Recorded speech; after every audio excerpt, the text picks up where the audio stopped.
ꯑꯍꯥꯟꯕ ꯃꯛꯇꯗ ꯆꯦꯅꯦꯜ ꯑꯁꯤꯒꯤ ꯃꯥꯏꯀꯩꯗꯒꯤ ꯃꯌꯥꯝꯕꯨ ꯇꯔꯥꯝꯅ ꯑꯣꯛꯆꯕꯒ ꯂꯣꯏꯅꯅ ꯏꯀꯣꯛꯅꯅ ꯈꯨꯔꯨꯝꯖꯔꯤ꯫ ꯉꯁꯤꯁꯨ ꯋꯥꯔꯤ ꯑꯃ ꯃꯌꯥꯝꯒꯤꯗꯃꯛꯇ ꯈꯨꯗꯣꯜ ꯇꯝꯅꯕ ꯍꯥꯏꯗꯨꯅ ꯄꯨꯖꯔꯛꯂꯤ꯫ ꯋꯥꯔꯤ ꯑꯁꯤꯒꯤ ꯃꯃꯤꯡꯅ ꯑꯃꯥꯏꯕ ꯇꯦꯜꯍꯩꯕ꯫ ꯋꯥꯔꯤ ꯑꯁꯤꯕꯨ ꯏꯕꯤꯔꯛꯄꯅ ꯔꯣꯁꯤꯇꯥ ꯍꯨꯏꯗ꯭ꯔꯣꯝ꯫ ꯄꯣꯏꯅꯨ ꯊꯥꯒꯤ ꯂꯧꯂꯣꯛꯄ ꯂꯣꯏꯁꯤꯜꯂꯛꯄ ꯃꯇꯝꯗꯤ ꯊꯥꯕꯜꯅ ꯐꯤꯡꯉꯧ ꯐꯧꯅ ꯐꯔꯕ ꯅꯨꯃꯤꯗꯥꯡ ꯑꯃꯗꯅꯤ꯫ ꯂꯧ ꯌꯩꯕ ꯌꯥꯎꯔꯨꯕ ꯃꯈꯣꯏ ꯇꯔꯨꯛ ꯄꯨꯟꯅ ꯆꯔꯨ ꯐꯨꯗꯤꯠ ꯑꯃꯗ ꯌꯨ ꯊꯛꯇꯨꯅ ꯋꯥꯔꯤ ꯁꯥꯟꯅꯗꯨꯅ ꯂꯩꯔꯝꯃꯤ꯫ ꯉꯥꯡꯇꯣꯟꯅ "ꯏꯇꯥꯎ ꯁꯅꯥꯇꯣꯝꯕ, ꯊꯛꯆꯤꯜꯂꯨꯁꯤ, ꯒ꯭ꯂꯥꯁ ꯁꯤꯃꯇꯪꯒꯅꯦ ꯄꯥꯏꯁꯤꯜꯂꯨ, ꯅꯨꯄꯥ ꯑꯣꯟꯊꯣꯛꯅ ꯃꯥꯟꯈꯤꯗ꯭ꯔꯦꯗ ꯏꯇꯥꯎ ꯅꯪꯁꯦ." ꯁꯅꯥꯇꯣꯝꯕꯅ "ꯑꯁ ꯏꯇꯥꯎ ꯌꯥꯔꯅꯤꯕ, ꯅꯈꯣꯏ ꯑꯗꯨꯝ ꯊꯛꯑꯣꯕ, ꯑꯩ ꯌꯨꯁꯦ ꯀꯥ ꯍꯦꯟꯅ ꯊꯛꯆꯤꯜꯂꯔꯣꯏꯒꯦꯕ."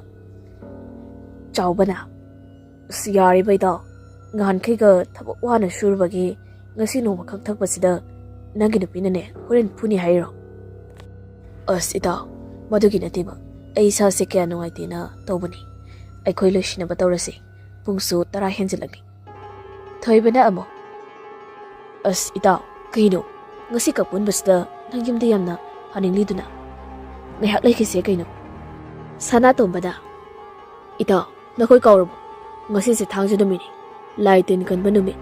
ꯍꯣꯔꯦꯟ ꯑꯩꯈꯣꯏꯅ ꯊꯦꯡꯅꯅꯦ ꯂꯩꯊꯔꯕꯗꯤ ꯈꯨꯗꯣꯡꯊꯤꯕ ꯅꯪꯕꯁꯨ ꯌꯥꯏꯃꯤ." ꯊꯣꯏꯕꯅ ꯑꯃꯨꯛ "ꯏꯇꯥꯎ ꯁꯅꯥꯇꯣꯝꯕ, ꯑꯩꯈꯣꯏ 3 ꯁꯨꯔꯤꯁꯤꯗꯤ ꯅꯨꯄꯥ ꯃꯥꯟꯗꯕꯗꯧꯅ ꯍꯧꯖꯤꯛꯄꯨ ꯀꯗꯥꯏꯗꯒꯤ ꯂꯥꯏ ꯇꯤꯟꯅꯣ? ꯏꯇꯥꯎ, ꯅꯈꯣꯏꯅ ꯊꯧꯁꯥꯗꯕ ꯇꯧꯒꯅꯨ. ꯃꯈꯥꯔꯣꯝꯒꯤ ꯑꯃꯥꯏꯕ ꯇꯦꯜꯍꯩꯕꯗꯣ ꯂꯝꯄꯥꯛ ꯃꯌꯥꯒꯤ ꯈꯣꯡꯅꯥꯡ ꯑꯗꯨꯗꯅꯦ ꯊꯥꯡꯖ ꯅꯨꯃꯤꯠ ꯈꯨꯗꯤꯡꯒꯤ ꯂꯥꯏ ꯐꯠꯇꯕ ꯀꯧꯗꯨꯅ ꯁꯥꯟꯅꯩ ꯍꯥꯏꯅ ꯑꯩꯗꯤ ꯇꯥꯏ. ꯍꯣꯔꯦꯟ ꯈꯣꯡꯅꯥꯡ ꯐꯥꯎꯔꯒ ꯍꯟꯕ ꯉꯝꯃꯣꯏꯀꯣ." ꯉꯥꯟꯇꯣꯟꯅ "ꯑꯁ ꯌꯥꯔꯤꯕ ꯏꯇꯥꯎ, ꯂꯩꯀꯥꯏ ꯃꯤꯅꯕꯨ ꯊꯥꯖꯔꯨꯅꯨ. ꯃꯗꯨꯒꯤꯅꯦ ꯑꯃꯥꯏꯕ ꯇꯦꯜꯍꯩꯕꯗꯨꯅꯅꯦ ꯀꯔꯤ ꯇꯧꯕ ꯉꯝꯅꯤꯒꯤ? ꯕꯨꯠꯇꯣ ꯑꯩꯒꯤ ꯅꯥꯛꯇ ꯂꯥꯛꯑꯣ ꯍꯥꯏꯔꯤꯕꯅꯤ ꯑꯩꯗꯤ." ꯁꯅꯥꯇꯣꯝꯕ ꯑꯃꯨꯛ "ꯏꯇꯥꯎ, ꯅꯈꯣꯏ ꯑꯩꯅ ꯍꯥꯏꯔꯤꯕꯁꯦ ꯊꯥꯖꯗꯕ ꯇꯧꯒꯅꯨ. ꯅꯈꯣꯏ ꯂꯩꯒꯦꯁꯨ ꯂꯩꯍꯧꯀꯣ, ꯑꯩ ꯆꯠꯂꯒꯦ." ꯑꯁꯤ ꯍꯥꯏꯗꯨꯅ ꯍꯧꯒꯠꯇꯨꯅ ꯃꯥ ꯃꯇꯣꯝꯇ ꯆꯠꯈꯤꯔꯝꯃꯤ꯫ ꯃꯈꯣꯏ 5 ꯑꯗꯨꯗꯤ ꯀꯔꯤꯁꯨ ꯊꯧꯁꯥꯗꯅ "ꯆꯠꯂꯣ, ꯏꯇꯥꯎ, ꯑꯁ꯭ꯋꯥꯏꯗ ꯕꯨꯠꯇꯨꯅ ꯅꯪ ꯉꯥꯏꯔꯝꯃꯅꯤ." ꯑꯁꯤ ꯍꯥꯏꯗꯨꯅ ꯀꯔꯦꯝꯅꯗꯨꯅ ꯂꯩꯍꯧꯏ꯫ ꯁꯅꯥꯇꯣꯝꯕꯗꯤ ꯃꯁꯥꯗꯨ ꯄꯥꯈꯠꯅ ꯃꯈꯣꯡ ꯀꯟꯅ ꯊꯥꯡꯗꯨꯅ ꯃꯌꯨꯝꯗꯨꯕꯨ ꯌꯧꯔꯗꯤ ꯍꯥꯏꯗꯨꯅ ꯊꯨꯅ ꯂꯥꯛꯑꯝꯃꯤ꯫ ꯁꯅꯥꯇꯣꯝꯕ ꯃꯇꯣꯝꯗ ꯁꯨꯝ ꯂꯥꯛꯄꯅ ꯂꯝꯄꯥꯛ ꯃꯌꯥꯗ ꯍꯧꯔꯤꯕ ꯑꯆꯧꯕ ꯈꯣꯡꯅꯥꯡ ꯑꯗꯨ ꯌꯧꯁꯤꯜꯂꯛꯂꯝꯃꯤ꯫ ꯅꯨꯃꯤꯗꯥꯡꯒꯤ ꯃꯇꯝ ꯑꯣꯏꯕꯅ ꯂꯝꯕꯤꯗꯣ ꯃꯤꯑꯣꯏ ꯀꯅꯥꯁꯨ ꯆꯠꯅꯔꯝꯗꯦ꯫ ꯁꯅꯥꯇꯣꯝꯕꯅ "ꯈꯣꯡꯅꯥꯡ ꯑꯁꯤ ꯐꯥꯎꯔꯒ ꯆꯠꯂꯕꯗꯤ ꯈꯨꯗꯣꯡꯊꯤꯕ ꯅꯪꯕꯁꯨ ꯌꯥꯏ. ꯀꯟꯅꯗꯤ ꯂꯧꯕꯨꯛꯇ ꯐꯥꯎꯔꯒ ꯌꯨꯝ ꯌꯧꯅꯕ ꯍꯦꯛꯇ ꯆꯠꯂꯒꯦ." ꯑꯁꯤ ꯍꯥꯏꯗꯨꯅ ꯂꯧꯕꯨꯛ ꯑꯗꯨ ꯐꯥꯎꯗꯨꯅ ꯃꯌꯨꯝꯂꯣꯝꯗ ꯂꯥꯛꯄ ꯍꯧꯔꯝꯃꯤ꯫ ꯁꯅꯥꯇꯣꯝꯕ ꯂꯧꯕꯨꯛꯇ ꯁꯨꯝ ꯃꯇꯣꯝꯇ ꯆꯠꯂꯤꯉꯩ ꯃꯇꯝ ꯑꯗꯨꯗ ꯃꯥꯒꯤ ꯇꯨꯡꯗ ꯃꯤ ꯑꯃ ꯏꯅꯔꯛꯄꯒꯨꯝꯅ ꯇꯧꯔꯛꯂꯝꯃꯤ꯫ ꯁꯅꯥꯇꯣꯝꯕ ꯇꯨꯡ ꯑꯣꯟꯗꯨꯅ ꯀꯅꯥ ꯂꯥꯛꯀꯦ ꯍꯥꯏꯗꯨꯅ ꯌꯦꯡꯂꯝꯃꯤ꯫ ꯃꯇꯝ ꯑꯗꯨꯗ ꯂꯧꯔꯤ ꯃꯄꯥꯟꯗ ꯑꯃꯨꯕ ꯑꯃ ꯂꯦꯞꯇꯨꯅ ꯂꯩꯔꯤꯕꯗꯨ ꯃꯥ ꯎꯔꯝꯃꯤ꯫ "ꯀꯅꯥꯅꯣ ꯂꯧꯔꯤ ꯃꯄꯥꯟꯁꯤꯗ ꯂꯩꯔꯤꯁꯤꯕꯣ? ꯃꯁꯤꯕꯨ ꯃꯤꯔꯅꯦ?" ꯑꯁꯤ ꯈꯟꯗꯨꯅ ꯃꯨꯟꯅ ꯌꯦꯡꯁꯤꯜꯂꯨꯏ꯫ ꯑꯗꯨꯝꯅ ꯃꯨꯟꯅ ꯌꯦꯡꯂꯨꯕ ꯃꯇꯝꯗ ꯑꯃꯨꯕ ꯑꯗꯣ ꯃꯥꯒꯤ ꯅꯥꯛꯇ ꯇꯞꯅ ꯅꯛꯁꯤꯜꯂꯛꯄꯒꯨꯝꯅ ꯇꯧꯔꯛꯂꯝꯃꯤ꯫ ꯁꯅꯥꯇꯣꯝꯕ ꯃꯁꯥꯗꯣ ꯄꯥꯈꯠꯅ ꯀꯟꯅ ꯆꯦꯟꯗꯨꯅ ꯂꯥꯛꯑꯝꯃꯤ꯫ ꯁꯅꯥꯇꯣꯝꯕ ꯁꯨꯝ ꯆꯦꯟꯗꯨꯅ ꯂꯥꯛꯄꯅ ꯄꯣꯛꯅ ꯄꯨꯡꯉꯧ ꯉꯧꯔꯕꯤ ꯑꯍꯜ ꯅꯨꯄꯤ ꯑꯃ ꯊꯨꯃꯣꯛ ꯑꯃ ꯄꯥꯏꯗꯨꯅ ꯃꯥꯒꯤ ꯃꯃꯥꯡꯗ ꯈꯔ ꯊꯥꯞꯅ ꯆꯠꯂꯤꯕꯗꯨ ꯎꯔꯝꯃꯤ꯫ ꯁꯅꯥꯇꯣꯝꯕ ꯄꯥꯈꯠꯅ "ꯑꯣ ꯏꯅꯦ, ꯑꯩꯒꯤ ꯃꯥꯡꯗ ꯆꯠꯂꯤꯗꯨꯕꯨ ꯀꯅꯥꯅꯣ? ꯑꯃꯨꯛꯇ ꯉꯥꯏꯈꯣ." ꯑꯁꯤ ꯍꯥꯏꯗꯨꯅ ꯀꯧꯔꯝꯃꯤ꯫ ꯃꯥꯅ ꯀꯧꯔꯤꯕꯗꯨ ꯀꯔꯤꯁꯨ ꯈꯨꯝꯗ ꯅꯨꯄꯤ ꯑꯗꯨꯁꯨ ꯃꯥꯒꯤ ꯆꯠꯐꯝ ꯊꯣꯛꯄꯗꯣ ꯑꯗꯨꯃꯛ ꯆꯠꯂꯝꯃꯤ꯫ ꯁꯅꯥꯇꯣꯝꯕ ꯅꯨꯄꯤ ꯑꯗꯨꯒꯤ ꯃꯇꯨꯡ ꯏꯟꯗꯨꯅ ꯁꯨꯝ ꯂꯥꯛꯄꯅ ꯃꯈꯣꯏ ꯃꯌꯨꯝꯒꯤ ꯊꯣꯡꯒꯥꯜ ꯆꯪꯐꯝ ꯂꯧꯕꯨꯛꯀ ꯁꯣꯔꯣꯛꯀ ꯇꯥꯏꯅꯕ ꯑꯗꯨ ꯌꯧꯔꯛꯂꯝꯃꯤ꯫ ꯁꯅꯥꯇꯣꯝꯕ ꯁꯣꯔꯣꯛꯇ ꯀꯨꯝꯊꯗꯨꯅ ꯉꯁꯥꯏꯒꯤ ꯇꯨꯡꯗ ꯏꯅꯔꯛꯈꯤꯕ ꯑꯃꯨꯕ ꯑꯗꯣ ꯏꯅꯔꯛꯂꯤꯕ꯭ꯔꯥ ꯍꯥꯏꯗꯨꯅ ꯌꯦꯡꯂꯨꯕ ꯃꯇꯝꯗ ꯀꯅꯥꯁꯨ ꯂꯩꯔꯝꯗ꯭ꯔꯤ꯫ ꯄꯨꯛꯅ ꯄꯨꯡꯉꯧ ꯉꯧꯕꯤ ꯅꯨꯄꯤ ꯑꯗꯨꯁꯨ ꯂꯩꯔꯝꯗ꯭ꯔꯤ꯫ ꯁꯅꯥꯇꯣꯝꯕ ꯃꯇꯧ ꯑꯗꯨꯗ ꯏꯉꯛ ꯉꯛꯅ ꯀꯔꯤꯅꯣ ꯍꯧꯖꯤꯛꯇ ꯑꯩꯒꯤ ꯃꯥꯡꯗ ꯆꯠꯈꯤꯕ ꯑꯍꯜ ꯅꯨꯄꯤ ꯑꯗꯣ ꯀꯅꯥꯅꯣ? ꯃꯗꯨꯕꯨ ꯇꯥꯏꯕꯪ ꯃꯤꯑꯣꯏꯕꯔꯥ ꯈꯟꯗꯨꯅ ꯃꯥ ꯃꯁꯥꯗꯣ ꯑꯀꯤꯕ ꯍꯦꯜꯂꯛꯂꯝꯃꯤ꯫ ꯁꯅꯥꯇꯣꯝꯕ ꯄꯥꯈꯠꯅ ꯃꯌꯨꯝꯂꯣꯝꯗ ꯀꯟꯅ ꯆꯦꯟꯁꯤꯜꯂꯝꯃꯤ꯫ ꯁꯅꯥꯇꯣꯝꯕ ꯄꯥꯈꯠꯅ ꯅꯨꯄꯤ, ꯇꯥꯕ꯭ꯔꯣ ꯅꯪꯕꯣ? ꯊꯣꯡꯁꯦ ꯑꯝꯇ ꯍꯥꯡꯗꯣꯛꯑꯣ." ꯑꯁꯤ ꯍꯥꯏꯗꯨꯅ ꯊꯣꯡ ꯑꯗꯨ ꯊꯤꯜꯂꯝꯃꯤ꯫ ꯂꯩꯍꯥꯎ ꯊꯣꯡ ꯑꯗꯨ ꯍꯥꯡꯗꯣꯛꯂꯨꯕ ꯃꯇꯝꯗ ꯎꯔꯤ ꯃꯥꯒꯤ ꯅꯨꯄꯥꯅ ꯏꯄꯥ ꯄꯥꯈꯠꯅ ꯂꯦꯞꯇꯨꯅ ꯂꯩꯔꯝꯂꯤꯕ ꯑꯗꯣ꯫ ꯁꯅꯥꯇꯣꯝꯕ ꯏꯃꯨꯡꯗ ꯆꯪꯗꯨꯅ ꯊꯣꯡ ꯑꯗꯨꯕꯨ ꯊꯨꯅ ꯂꯣꯟꯁꯤꯜꯂꯝꯃꯤ꯫ ꯂꯩꯍꯥꯎꯅ "ꯀꯩꯅꯣ ꯅꯨꯄꯥ, ꯅꯁꯥ ꯄꯨꯝꯕ ꯍꯨꯃꯥꯡ ꯀꯥꯔꯤꯗꯨꯕꯣ ꯀꯩꯗꯧꯔꯒꯦ ꯅꯪꯕꯣ?" "ꯅꯨꯄꯤ, ꯉꯁꯤꯗꯤ ꯑꯀꯤꯕ ꯀꯩꯅꯣ ꯈꯔ ꯊꯦꯡꯅꯔꯤ. ꯀꯩꯅꯣ ꯈꯪꯗꯦ ꯑꯩꯅ ꯉꯁꯤ ꯎꯔꯤꯕ ꯃꯌꯥꯝꯗꯣ." ꯇꯥꯟꯖꯥ ꯑꯗꯨꯗ ꯁꯅꯥꯇꯣꯝꯕꯒꯤ ꯃꯃꯥ ꯄꯤꯁꯛꯅ "ꯏꯕꯨꯡꯉꯣ, ꯀꯔꯤꯅꯣ ꯑꯁꯨꯛ ꯊꯦꯡꯅ ꯌꯨꯝꯁꯤꯗ ꯍꯟꯖꯜꯂꯛꯂꯤꯕꯁꯤꯕꯣ? ꯅꯪꯕꯨ ꯉꯟꯅ ꯍꯜꯂꯛꯄ ꯌꯥꯗꯕ꯭ꯔꯣ?" "ꯏꯃꯥ, ꯑꯩꯁꯨ ꯉꯟꯅ ꯍꯜꯂꯛꯅꯕ ꯍꯣꯠꯅꯕꯅꯤ. ꯏꯃꯥꯟꯅꯕꯁꯤꯡ ꯄꯨꯟꯕꯅꯤꯅ ꯌꯥꯗ꯭ꯔꯤ." "ꯑꯣ ꯐꯔꯦ, tumuro nakoisu aisu tumuragi asi haidana tumba mamadu changkhire nupa kaino nangna thengnare hairdubo ngasi se thangjarumini aina sathokanu haibu natro sana tombana as nubi kola tamagase warido aikhoisu ne akhoigi khoijule kham leitabro amta okthokse se isasi leihauna hoi haidana bapuroi bado khoijule kham okthokpiduna tumba changla ami somdana charu phudita namidangi pung 12 tasilakla phawba makhoi manga adudi mai tiktuna yu thaklaga wari sanaduna leiri chawbana ida aidi tum ninge da akut khudang de seriba gari adudi yengduna ai pungsu 12 tari ne torusidi ngantonna ida adudi ai khuisu ne kona mu pulase yumda nupi angang su sauna mana loiramlani han khrasidana hoi da lao chalasi asi haidana makhoi manga do puna lamida la ami yuga thaklubaga makhoi sing aduki marekta khara amana isai saktuna monda no gaina lakli thoibedi yu ngawba khara halamme thoibana ida nakhoi bu tumina la uba khongrang mapa su yorok tori masigi khongrang se mina gai kaino haina bani ko chawbana ida masigi khongrang sida nakhoi yamna kirisibo kaigino law ai mang thagi asi haidana mang thaduna chetli makhoi mangana sum lakpana khongnang mapa adu yoselakami matam aduda thoibana uri khongnang aduki makhungda makokta kokse setpa nupa ama phamdana lai khoirambagumda phamdana leiriba adu thoibana ida yenguto khongrang asida leirise amaiba telheiba do natro chawbana hoi manine law karisu dori asi haidana mana makok sindura chetlami makhoi mari dogi ngasai makhai kidrabasu amaiba telheiba do ubada masa ado akiba phawrami asomna makhoi manga ado wakari sung hangtana amaiba telheiba ki mapa ado fauduna la ami amaiba telheiba so makhoi manga ado da mamito khani yengduna lehori makhoi manga kina sum lakpana khongnang adu dagi khare hentorakli tanja adu da makhoi gi tungda mi khara inarakpagumda tawraklami thoibana tapna ida kanano ki tungda inarakle sibo miro lairo ngantona yariba nakhoibo ediki kibaga yum ba sielebani tunglum daga ne yengthokpa ai ngambaroi chawbana amo ai yengase ase haidana tunglom da onthoktuna yenglami matam aduda uri makhoi gi tungda makokta CHAPHU thongduna amuba ahum parengna akiba matauda leptuna mamit khari yengduna lerumliba ado matau adu ubada sawbana kibana ima haida kana chen khirami makhoi mari adu su sawbagi matau aduda akibana jelasi haiduna maikai khangda magi thokpa generami makhoi sing aduki marakta thoibedi masado kimanbana labuklomda chentharaklami makhoi ataidi mayum yongna ba haiduna ariba thaduna chena khirami magi thokpa thoiba sum selakpana lori amada khudi thidura tu shilami thoiba kibaga pakhatbaga kharino ithau khoidubo kharai chakrab zaro yum taba lambi duna katomdana aina la isibu kadaidana lambi ado ngawduna thoiba akoi bedu kuyeng yenglammi matam aduda uri magi mana khara nakna nupi ama faudon pairiba marak aduda mai thaduna mai tikpagumna leiriba ado thoibana asidagi mi natrone oh kanano mai tiklisiba adubu ayum taba lambi khangdrine asi haidar nupi aduki manakta changsilami matam aduda magi tungdagi nupi amagi khonjalda thoiba haina kauraklami thoiba pakhana tunglomda onduni yenglami matam aduda wangdring wangba amuba amma leptuna lirami thoiba kibana eba haidunal manglomda amuk chenke tawbaga haujikta mai tiklamba nupi ado akiba saktamda makhong leimai tada leptuna lirami matau aduda thoiba ima haiduna chenke hek tawbaga wangdring wangba amuba aduna thoibagi makok adu paiduna lei thekduna mamit kothokduna tamthina hatoklami thoiba lawa sungamda khudak aduda aroiba sor honkhirami mathangi numitani ayuk ngana khul aduda leiba nupa ama magi lafomda chetaba matamda thoibare tamthiraba misida siduna leiramliba ado thengnaraknami nupa ado pakhatna koilaw lawduna khul aduki miyoi singda thoiba siduna leiramle haiduna tamlami somda sanatomba phamungda tumduna leirami tanja aduda pisak pakhatna thonga lomdagi ibungo ꯂꯩꯍꯥꯎꯅ ꯈꯨꯏꯕꯨ ꯇꯥꯔꯤꯕ꯭ꯔꯥ ꯍꯥꯏꯗꯨꯅ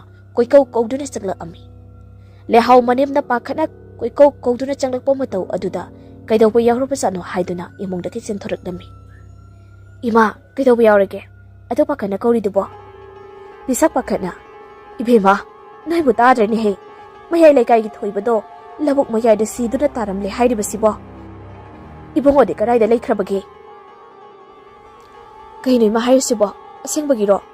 ꯑꯁ, ꯇꯥꯊꯣꯏꯕꯗꯣ ꯑꯣꯟꯊꯣꯛꯅ ꯊꯥꯖꯈꯤꯗ꯭ꯔꯦꯗ꯫ ꯊꯣꯏꯕ, ꯏꯃꯥꯁꯨꯅꯤ ꯊꯥꯖꯈꯤꯗ꯭ꯔꯤ꯫ ꯊꯣꯏꯕꯗꯣ ꯉꯔꯥꯡ ꯂꯧ ꯌꯩꯕ ꯆꯠꯈꯤꯕꯗꯒꯤꯅꯦ ꯌꯨꯝꯗ ꯍꯟꯖꯤꯜꯂꯛꯇꯕꯅꯦꯁꯨ ꯍꯥꯏꯍꯧꯏ꯫ ꯐꯃꯨꯡꯗ ꯇꯨꯝꯗꯨꯅ ꯂꯩꯔꯤꯕ ꯁꯅꯥꯇꯣꯝꯕꯁꯨ ꯃꯥꯒꯤ ꯅꯨꯄꯤꯒ ꯃꯃꯥꯒꯅ ꯁꯥꯟꯅꯔꯤꯕ ꯋꯥꯔꯤꯗꯣ ꯇꯥꯔꯗꯨꯅ ꯄꯥꯈꯠꯅ ꯊꯣꯛꯂꯛꯏ꯫ ꯀꯩꯅꯣ ꯏꯃꯥ ꯍꯥꯏꯔꯤꯁꯤꯕꯣ?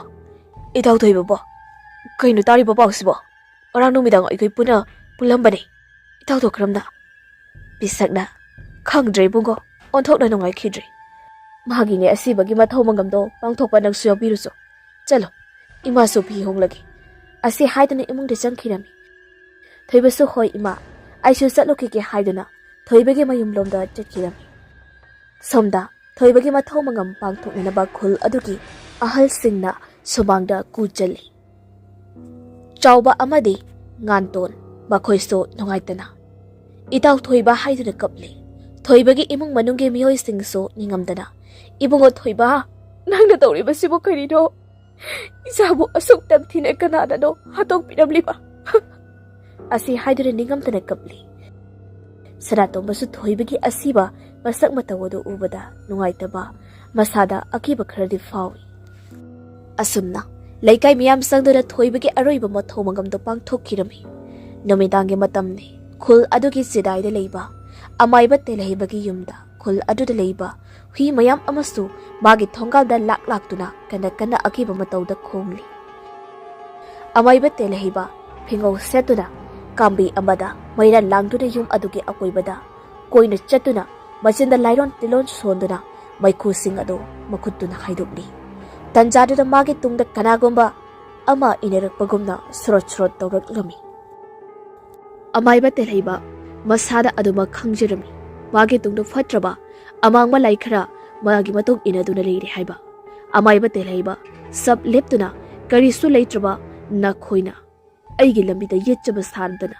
ꯑꯁꯤ ꯈꯟꯗꯨꯅ ꯃꯆꯤꯟꯗ ꯂꯥꯏꯔꯣꯟ ꯇꯤꯔꯣꯟ ꯀꯌꯥ ꯁꯣꯟꯗꯨꯅ ꯇꯨꯡꯂꯣꯝꯗ ꯑꯣꯟꯗꯨꯅ ꯆꯥꯏꯊꯣꯛꯂꯝꯃꯤ꯫ ꯃꯇꯝ ꯑꯗꯨꯗ ꯑꯃꯥꯏꯕ ꯇꯦꯜꯍꯩꯕꯒꯤ ꯇꯨꯡꯗ ꯁꯛꯐꯝ ꯀꯥꯏꯔꯕ ꯅꯨꯄꯤ ꯑꯃ ꯃꯃꯤꯠꯇꯨ ꯈꯥꯅ ꯌꯦꯡꯗꯨꯅ ꯑꯀꯤꯕ ꯃꯇꯧ ꯑꯃꯗ ꯂꯦꯞꯇꯨꯅ ꯑꯃꯥꯏꯕ ꯇꯦꯜꯍꯩꯕꯒꯤ ꯃꯈꯧꯔꯤ ꯃꯦꯠꯀꯦ ꯍꯥꯏꯅ ꯇꯧꯔꯛꯂꯝꯃꯤ꯫ ꯑꯗꯨꯕꯨ ꯅꯤꯡꯉꯝꯗ꯭ꯔꯕ ꯅꯨꯄꯤ ꯑꯗꯨꯒꯤ ꯊꯋꯥꯏꯅ ꯑꯃꯥꯏꯕ ꯇꯦꯜꯍꯩꯕꯒꯤ ꯍꯛꯆꯥꯡꯗ ꯁꯣꯛꯄꯗꯤ ꯉꯝꯂꯝꯗꯦ꯫ ꯃꯇꯧ ꯑꯗꯨꯗ ꯑꯃꯥꯏꯕ ꯇꯦꯜꯍꯩꯕ ꯎꯁꯤꯠꯇꯅ ꯀꯔꯦꯝꯅꯗꯨꯅ ꯃꯁꯥꯗ ꯑꯀꯤꯕ ꯀꯔꯤꯁꯨ ꯌꯥꯎꯅ ꯃꯈꯨꯠꯇ ꯄꯥꯏꯔꯤꯕ ꯀꯥꯝꯕꯤ ꯑꯗꯨꯒꯤ ꯃꯩꯈꯨ ꯑꯗꯨ ꯅꯨꯄꯤ ꯑꯗꯨꯗ ꯆꯥꯏꯁꯤꯜꯂꯝꯃꯤ꯫ ꯑꯗꯨꯝꯅ ꯇꯧꯔꯛꯄ ꯑꯗꯨꯗ ꯅꯨꯄꯤ ꯑꯗꯨꯒꯤ ꯊꯋꯥꯏ ꯑꯗꯣ ꯁꯥꯄꯨ ꯀꯟꯅ ꯄꯥꯏꯊꯣꯛꯇꯨꯅ ꯊꯋꯥꯏ ꯑꯗꯨꯗ ꯑꯋꯥꯕ ꯆꯩꯅꯥ ꯀꯌꯥ ꯑꯃ ꯐꯥꯎꯔꯝꯃꯤ꯫ ꯈꯪꯂꯦꯗꯅ ꯍꯧꯖꯤꯛꯇꯤ ꯑꯩꯅ ꯀꯩꯗꯧꯕ ꯉꯝꯒꯦ ꯍꯥꯏꯕꯗꯣ?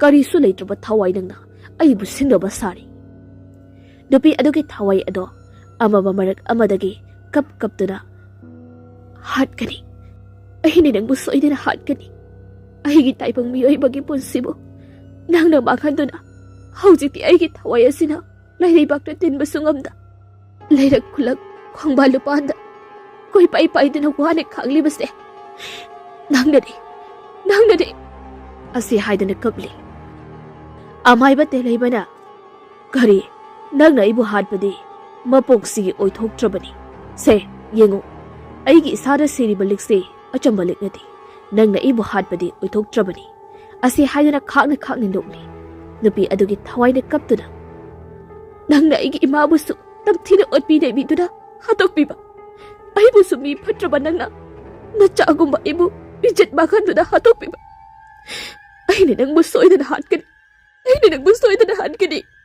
ꯑꯁꯤ ꯍꯥꯏꯗꯨꯅ ꯅꯤꯡꯉꯝꯗꯅ ꯀꯞꯂꯤ꯫ ꯀꯔꯤ, ꯅꯪꯒꯨꯝꯕ ꯀꯔꯤꯁꯨ ꯂꯩꯇ꯭ꯔꯕ ꯊꯋꯥꯏ ꯑꯃꯅ ꯀꯔꯤ ꯇꯧꯕ ꯉꯝꯅꯤ ꯍꯥ? ꯑꯁꯤ ꯍꯥꯏꯗꯨꯅ ꯃꯆꯤꯟꯗ ꯂꯥꯏꯔꯣꯟ ꯇꯤꯔꯣꯟ ꯀꯌꯥ ꯁꯣꯟꯗꯨꯅ ꯅꯨꯄꯤ ꯑꯗꯨꯒꯤ ꯊꯋꯥꯏꯕꯨ ꯐꯥꯖꯤꯜꯂꯝꯃꯤ꯫ ꯈꯪꯂꯦꯗꯅ ꯍꯧꯖꯤꯛꯇꯤ ꯑꯩꯒꯤ ꯊꯕꯛ ꯊꯧꯔꯝꯗ ꯌꯦꯠꯄ ꯁꯥꯔꯗꯅ꯫ ꯑꯁꯤ ꯍꯥꯏꯗꯨꯅ ꯊꯋꯥꯏ ꯑꯗꯨꯕꯨ ꯃꯥꯒꯤ ꯌꯦꯅꯈꯥꯒꯤ nobap pambi adudi yaliba chaphu aduda phajinduna thanami. Amaiba telheiba mayum pandana amaibagi sinfamda luptuna phatraba laitin sanaduna nupi kaya amagi punsibu sarak tamduna manghanbani. Mana tauriba aronba phatraba thabak kaya se laikai sing asige miyoi singna khanglabaso kariso tawba ngamdi mabu yamna kiba haibadu oirami. Amaiba telheiba imungda sangduna yomyai kada famduna phatraba timu laimu kaunaba taurami.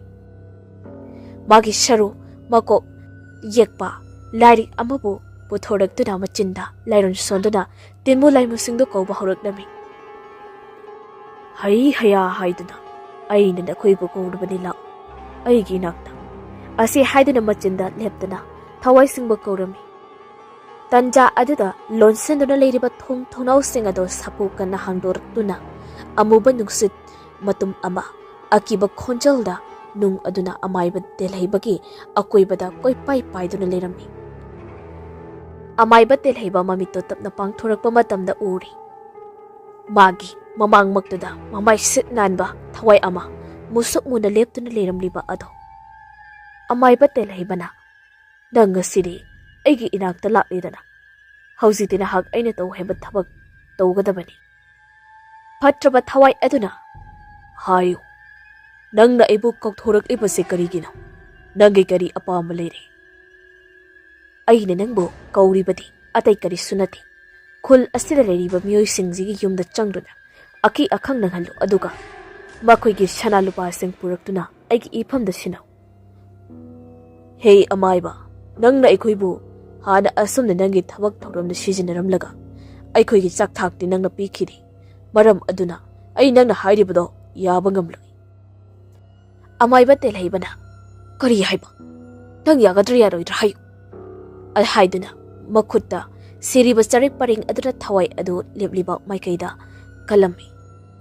Thawai ado matik mayai jelaba charik aduna kalakpada khangba ngamdraduna ai chatki.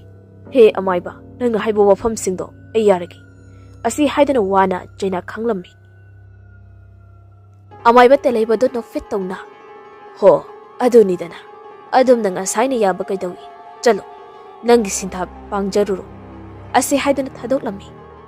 Phatraba thawai aduso hoi haibagumna amuba maikhu ontuna thongdagi amuk paithoraktuna chatkirami.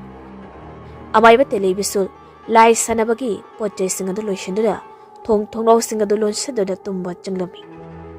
Ahingi matamni sanatomba matau thoibana leikidabagi wakhal nungai mandabagi tumba yadana lerami.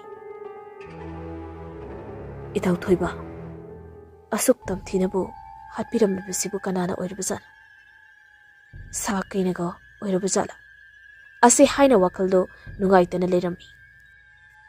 Tanjaduda mapandagi nupa amagi khonjalna sanatomba lao mapanda tholo haiduna kauriklami.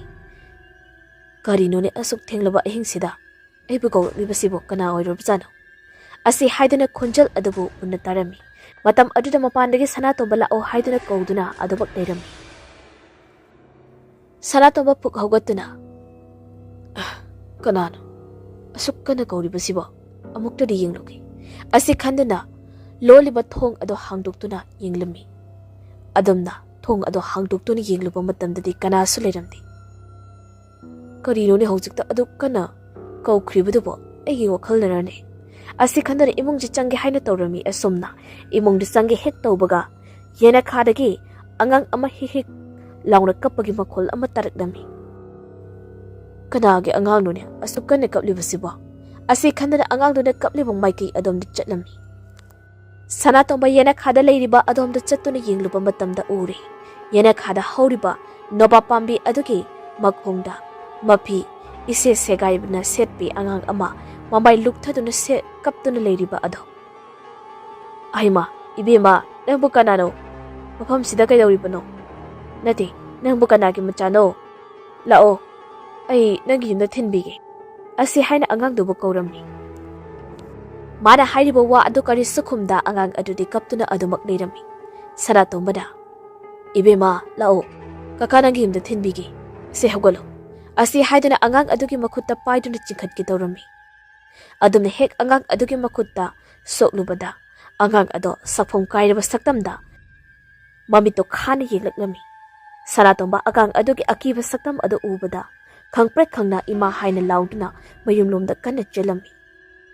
Sanatomana kanna chelakpada kanagumba amada yeisinduna uptuna tusilami. Sanatomba masado pakhatna yengluba matamda mana yeishiluriba adudi magi nupi leihau oiduna lerami. Karino nupa ahingsida yene khasida kaidawribano asi haidana mapuroibabu haugatpirami. Sanatomba pakhatna matunglomda angang ado inerakpra haiduna amuksu yenglami. Karino nupa nangna baningda ko yenglidubo lao ahingsida mapanda leirunu imungda janglasi lao. Sanatomba mana thengnakhibasing ado magi nupi ki khini haiduna haidoktana wa lotuna tumurasila o ai karisu tawde haiduna imungda sangduna tumlammi. Sanatomba phamongda tumba changlabasu mana hauzik ukriba saktam kairaba angang adubu ningsingduna karino aina hauzikta thengnakiba ukriba singdubu khanduna tumthaba yaramdi. Asamna ahing ado tumthaba yadana haukhirami. Mathangi numitni lehau ayungana haugatuna imung magon sitsengduna iru maithajaduna duk thomai katuna korau hanba ipabu khurumjarami. Tanjaduna ngantona ibema lehau itaw Sanatomba bu hawkrabro asamna haireklami. Lehau yengthoklubada nganton oiduna lerami. Ta nganton kakhatpiro mangonda phambiyo lehibane ai kaukthokjarugi. Fida sida ngehakta phambiramo. Nganton so hoi haiduna thariba fida aduda phamlami. Tanjaduda pisakna haima nganton nang laklibra isadi onthokna ngana lakreda nakhoina tawdi hauju phawa hawalamkhiroi. Ine ngaside aikhoigi lawsu eigadabani itawda ngana jakadabani na haina khibani. Tanjadu Sanatomba so hawalaklami. Ida nang laklidana ai chinya se senglakige yakta ngairam. Mama pisakna ibungo khara ngana halo hawgalakedi nataw se nangaibada waramlani do. Uhade de ine adugidi itaw chalo loshiluro thengi. Hoi taw loshilukigi asi haidana imungda sangduna machin maya singdoktuna lokhang phurito lisinba loiraduna nupe ai lawyer bi chalukige sa hapdorano lawyer fam doina charani ngasedi. Nupa handak marakse manghayamna nungaiti ngana di hanjan biro ko. Hoi ngana halagi ningthijana leiramo. Wase haidana nganton ka puna lawyer bi chatkhirami. Leihauso imung madugi thabak ingkhang singado loishinnaba tawrami. Khul asida leiba maimukobi mo amagi machanupi chahi mapan surabi ama leirami nungthilgi matamni maimu phi sunanaba phiron amotpa singado sumangna puthoraklami. Tanja aduda maimuki machanupi apikpa ado iba ayawangi bemsa khoidane laidi sanaba chatluge. Maimuna ibema nungthin numi chapjungba sida sanaba chatlanu. Mangon sidane nangi laidi do adumuk sanaro. Angak aduna ima ai tumda sanaba nungaiti sanarugi bako bemsa khoida seba ima yaroba asya haidara ningai tawrami. Bema napa sudha pochatki yumda laiti se horen ngak leragane nungsanem tharega chatlo cho mangon da ngak sanaruro. Angak aduna hoi ima haiduna mama kibadagi mangonda magi life debi adu paiduna sanari matomta. Maimu phi suge haiduna hek tobaga sarap kautada sarap su yawramdri sarap loiduna leiramni. Ehe sarap sisu loirini tawriside sudawriba phiamsiga leirudrabadi yare. Bema nang leirumuko ima dukanda sarap amta leirukigi. Angak adusu life debi sanaba ado nungaibana hoi ma aigi chapasu leiro ase haiduna mabuk ningchangna laidi ado nungaina sanarami. Angak aduna matomta leiringai tanja aduda mabuk phatkidraba Amaiba TELHEIBA mirak narak yengduna laami. Amaiba TELHEIBA akak nupi macha ado matomta mangkonda sanaduna leirambado ubada mabukningda.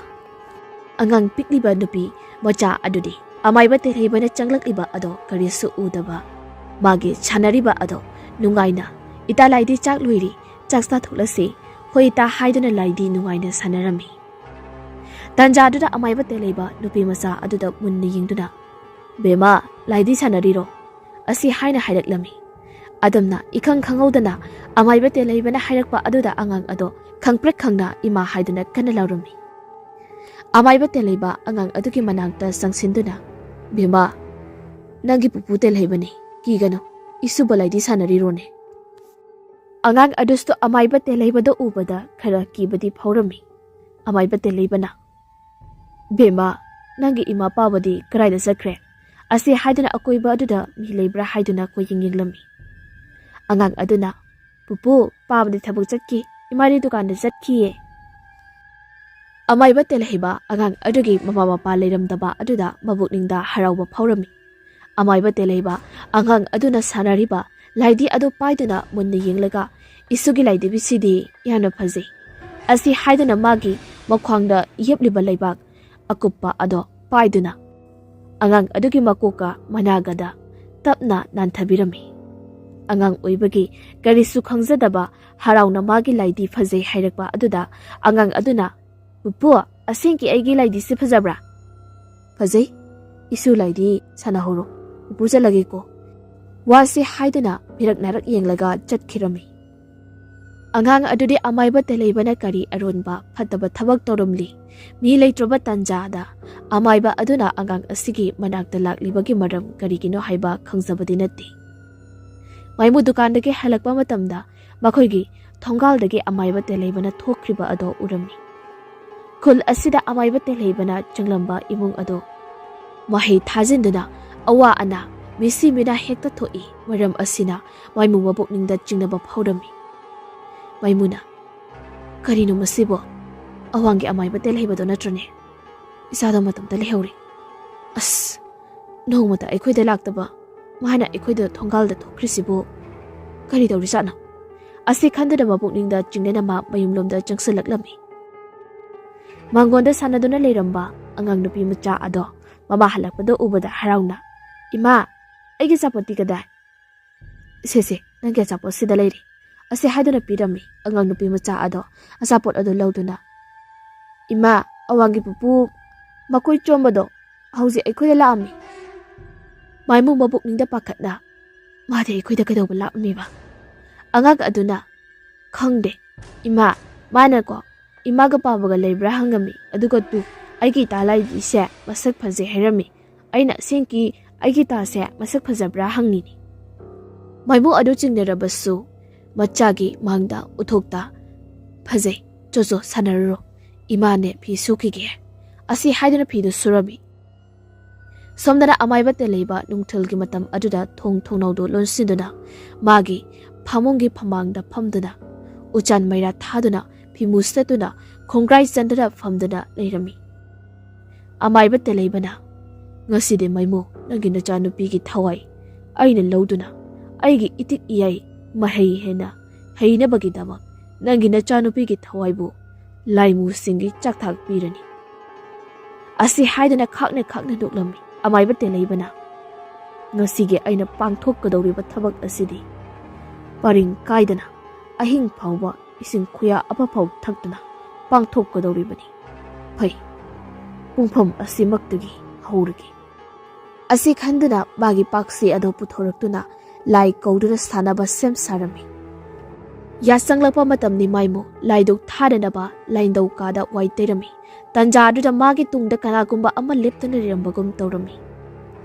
Maimu tung onduna ka adudagi akoibada koyeng yenglami adubu kanasu leiramdi.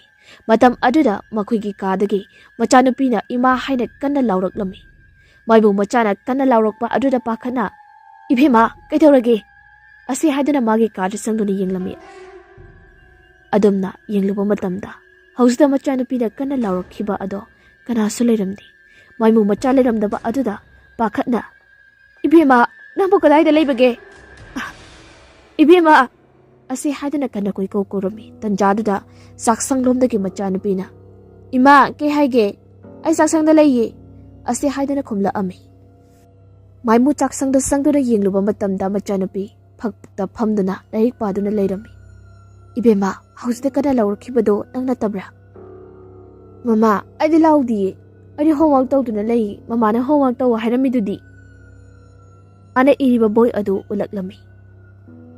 Machanupi aduna abo ima imana laure haidubu kanano ima.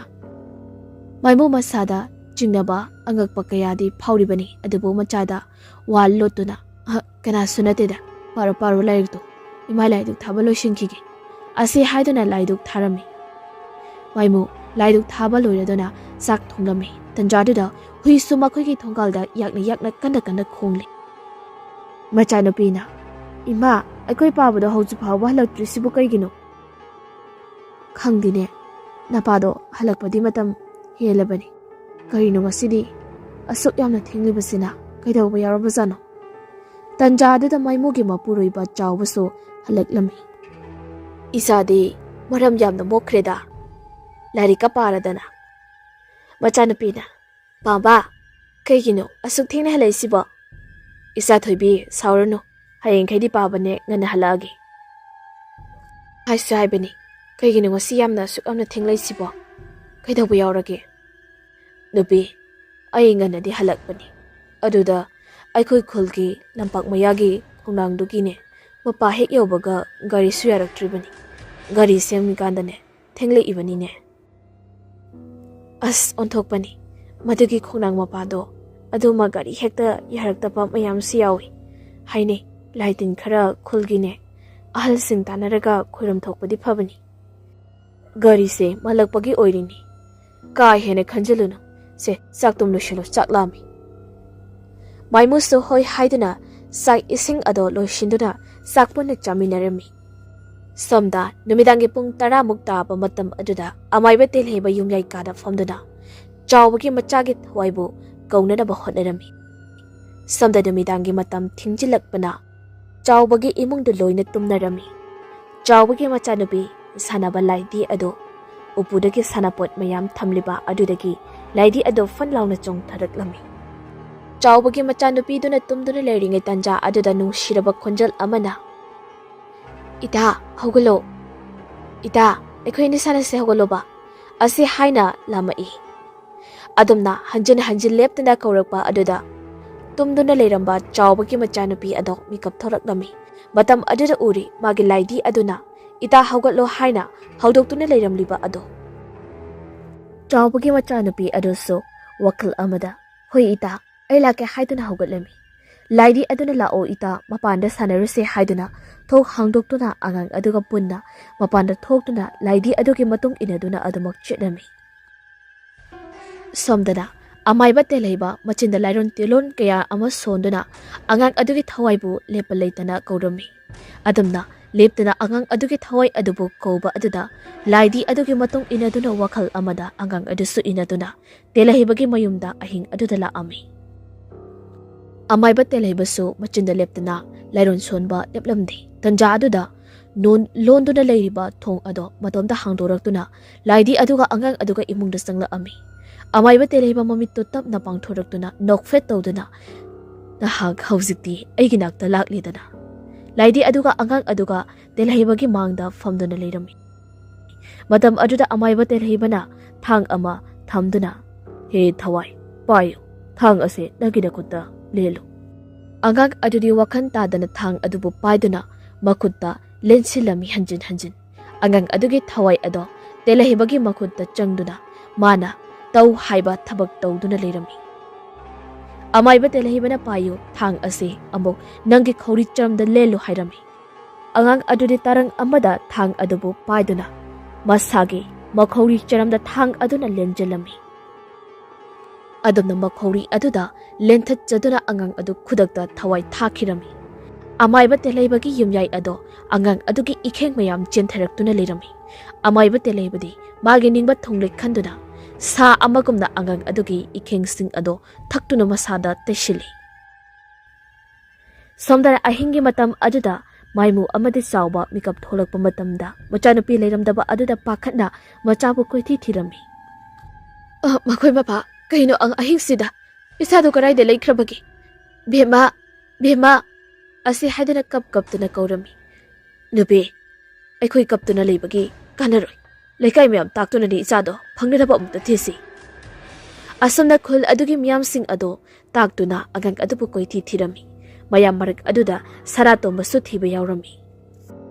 Asomna thiba yamba thirabada phangdraba aduda ꯈꯨꯜꯒꯤ ꯑꯍꯜꯁꯤꯡ ꯋꯥ ꯇꯥꯟꯅꯔꯝꯃꯤ ꯑꯍꯜ ꯑꯃꯅ ꯀꯔꯤꯅꯣ ꯈꯪꯗ꯭ꯔꯦ ꯈꯨꯜ ꯑꯁꯤꯗꯅꯦ ꯍꯟꯗꯛ ꯃꯔꯛ ꯊꯣꯛꯂꯤꯕ ꯊꯧꯗꯣꯛꯁꯤ ꯃꯤꯑꯣꯏ ꯈꯔꯅ ꯃꯁꯦ ꯑꯃꯥꯏꯕ ꯇꯦꯜꯍꯩꯕꯗꯣ ꯑꯩꯈꯣꯏꯗꯤ ꯌꯥꯝꯅ ꯆꯤꯡꯅꯩ ꯃꯥꯅ ꯂꯥꯏꯇꯤꯟ ꯁꯥꯟꯅꯕ ꯑꯩꯈꯣꯏꯅ ꯎꯔꯕꯅꯤ ꯑꯍꯜ ꯑꯃꯅ ꯑꯃꯨꯛ ꯍꯔꯦ ꯈꯨꯜ ꯑꯁꯤꯗ ꯂꯥꯏꯇꯤꯟ ꯁꯥꯟꯅꯕ ꯍꯥꯏꯔꯒꯗꯤ ꯃꯍꯥꯛꯅꯤ ꯇꯦꯜꯍꯩꯕꯒꯤ ꯌꯨꯝꯗ ꯑꯩꯈꯣꯏ ꯄꯨꯟꯅ ꯆꯠꯇꯨꯅꯅꯦ ꯑꯃꯨꯛꯇ ꯌꯦꯡꯂꯨꯁꯤ ꯑꯁꯤ ꯍꯥꯏꯗꯨꯅ ꯈꯨꯜ ꯑꯗꯨꯒꯤ ꯃꯤꯌꯥꯝ ꯄꯨꯟꯅ ꯑꯃꯥꯏꯕ ꯇꯦꯜꯍꯩꯕꯒꯤ ꯌꯨꯝꯗ ꯆꯠꯇꯨꯅ ꯌꯦꯡꯂꯝꯃꯤ ꯅꯍꯥ ꯈꯔ ꯏꯃꯨꯡꯗ ꯆꯪꯗꯨꯅ ꯌꯦꯡꯂꯨꯕ ꯃꯇꯝꯗ ꯎꯔꯤ ꯑꯉꯥꯡ ꯑꯗꯨꯅ ꯁꯤꯗꯨꯅ ꯂꯩꯔꯝꯂꯤꯕ ꯑꯗꯣ ꯇꯦꯜꯍꯩꯕꯅ ꯃꯁꯥꯗ ꯏꯈꯦꯡ ꯃꯌꯥꯝ ꯑꯗꯨ ꯇꯩꯁꯤꯟꯗꯨꯅ ꯂꯩꯔꯝꯂꯤꯕ ꯑꯗꯣ ꯊꯦꯡꯅꯔꯛꯂꯝꯃꯤ ꯃꯥꯏꯃꯨꯒ ꯆꯥꯎꯕꯒꯗꯤ ꯃꯆꯥꯒꯤ ꯑꯁꯤꯕ ꯍꯛꯆꯥꯡ ꯑꯗꯨ ꯀꯣꯟꯗꯨꯅ ꯀꯞꯂꯝꯃꯤ ꯑꯁꯨꯝꯅ ꯈꯣꯏ ꯁꯥꯎꯅꯔꯕ ꯂꯩꯀꯥꯏ ꯃꯤꯌꯥꯝ ꯆꯪꯗꯨꯅ ꯑꯃꯥꯏꯕ ꯇꯦꯜꯍꯩꯕꯕꯨ ꯌꯨꯝ ꯑꯗꯨꯗ ꯄꯨꯟꯗꯨꯅ ꯍꯤꯡꯅ ꯃꯩ ꯊꯥꯗꯨꯅ ꯍꯥꯠꯂꯝꯃꯤ ꯃꯊꯪꯒꯤ ꯅꯨꯃꯤꯠꯇꯅ ꯑꯉꯥꯡ ꯑꯗꯨ ꯂꯩꯀꯥꯏ ꯃꯤꯌꯥꯝ ꯆꯪꯗꯨꯅ ꯑꯔꯣꯏꯕ ꯃꯊꯧ ꯃꯉꯝ ꯄꯥꯡꯊꯣꯛꯂꯝꯃꯤ